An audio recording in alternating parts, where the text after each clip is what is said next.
Good morning, buddy. Thank you for coming. Please help yourself to breakfast. Anonymous responses. You know, one of the most famous psukim from the Parsha, we actually say it in Haggadah. We say, Arami Avi Vayer Mitzrayim, which most translations, the most common is that a wandering Aramean was my father, and he descended to Egypt. However, according to the Haggadah, and a lot of the other commentators, has a completely different meaning.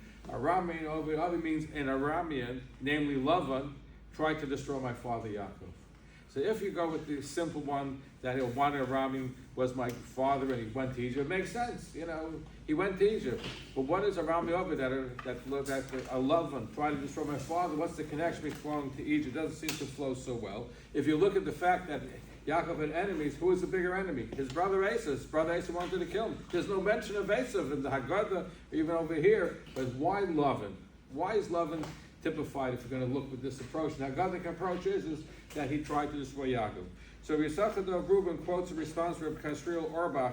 Here's what's happened. The worst kind of hatred is chinim, when you hate somebody for no reason at all. That's the worst kind of hatred.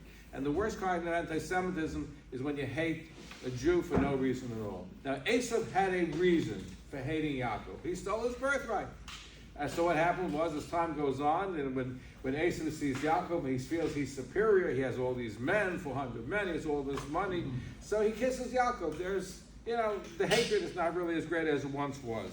However, in the case of Lavan had no reason to hate Yaakov. Yaakov was great. The economy of Lavan's family improved. He had money, he had cattle, he had grandchildren from Yaakov, and he still hated Yaakov. That's the worst kind of enemies. That's what the Gada refers to him as Arami Ovavi. And this is the worst kind of anti-Semitism, when you hate for no reason at all, sinners to him. And that's why Eisav is left out, because Eisav, maybe over time the hatred will completely go away. Maybe the Messianic times, but the hatred when you hate a Jew for no reason at all, that's the worst kind of hate. That's the one that's hinted to in our parsha. That's the one that Baal Haggadah picks up. Have a wonderful day.